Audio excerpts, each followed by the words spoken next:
Alrighty, ladies and gentlemen, Saunch here. Welcome back to yet another episode here on the Bodybuilding News Network. We are covering the Prague Pro, or the Evils, right? The Evils, EVLS, Prague Pro. This is the men's open bodybuilding prejudging recap. So if you're interested, make sure you stay tuned. Now, I did put out a somewhat prediction video talking about some of the gentlemen that I thought would do well at this show. Obviously, Michal Krizo, the favorite coming into the show, his pro debut after winning his pro card at the Amateur Olympia, Italy, just a few weeks ago.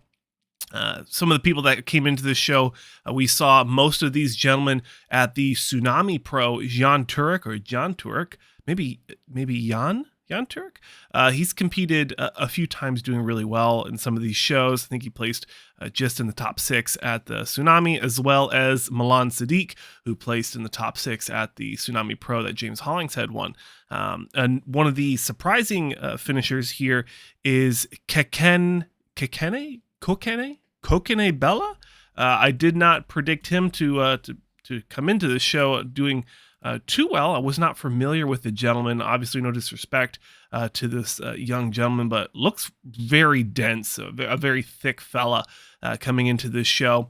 And then rounding out the 5th through 7th, we have Maik Ciesla, Vladinir Yakovlev, who was a 212 Olympian, and Enrico Hoffmann potentially in the 5th to 7th.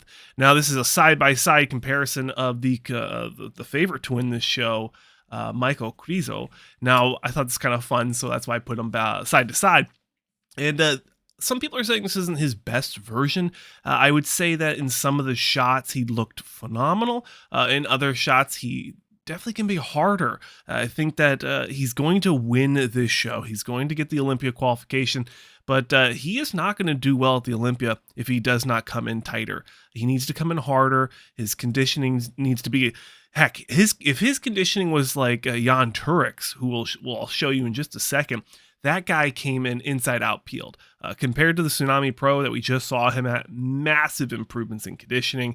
But keeping with Krizo as he is on the screen right now, I like what I see from the guy, but again, I'm already looking past this show. I'm looking at the Olympia. I'm thinking, where is this guy going to land? Where he's going to land in the top 10? Where he's going to land in the top 16?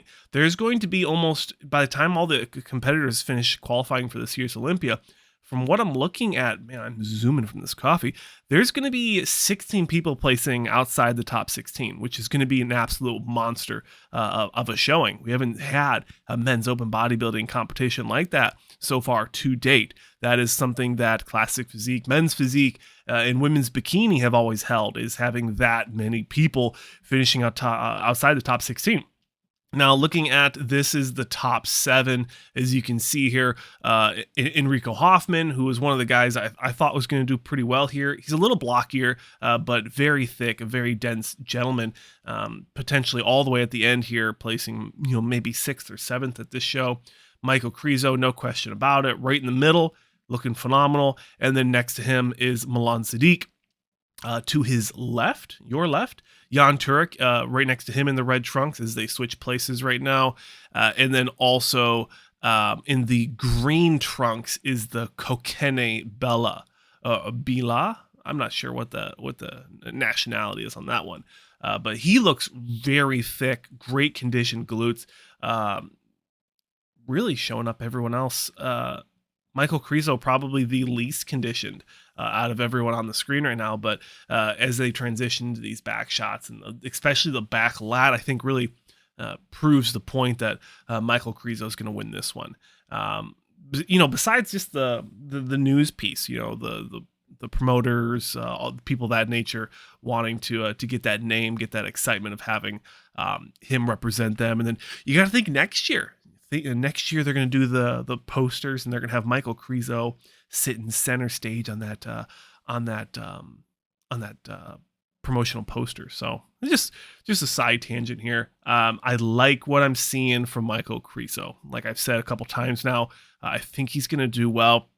I'd like to see Jan Turek do a couple more shows. I know we have the Europa Spain still coming up, so he could do well there, but We have a lot of killers coming into that show.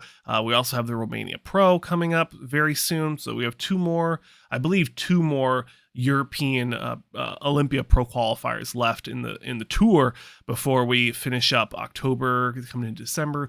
That'll be about mid-December by the time those shows end, and then they'll have about 4 weeks out from the Olympia. So we'll have a solid month of Olympia coverage coming to the end of the competitive season, the 2022 Olympia qualifying competitive IFBB Pro season. Now, we will be covering the 212 in just a little bit.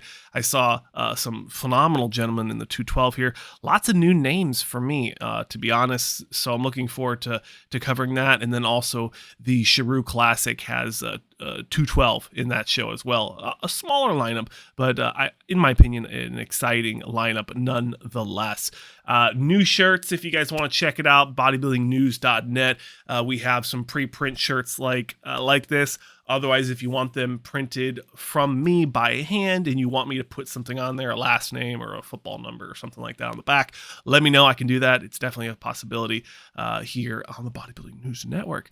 But that'll do it for the most part, ladies and gentlemen. Thank you for watching the Prejudging recap. If you have not purchased the live stream, definitely go ahead and do so. I couldn't figure it out. As soon as I clicked on it, it stayed in Praguenese or whatever the language is. It wouldn't translate for me. So unfortunately, I am not watching the live stream, but I'm staying tuned on Instagram for all of the news releases from the other gentlemen in the bodybuilding news sphere. Stay tuned for another recording of Two Bros One Pod, episode 6, with myself and Mark's Max Muscle. And then we also have a phenomenal episode coming out tomorrow of the Classic Kings, episode 2, I believe, with a special guest. So stay tuned for that and his special announcement that'll be on there. So put your questions in for the Classic Kings crew, minus Jared. I don't think Jared's joining us this weekend, so stay tuned for next weekend when Jared hops on. But that'll do it, ladies. Check out, ladies and gentlemen, check out the top 4 here at the end if you want to continue watching. But that'll do it for me. Thank you so much for watching another episode here on the Bodybuilding News Network. I'm Saunch, your host as always. Consider subscribing if you enjoy this style of content, and I'll see you in the next one.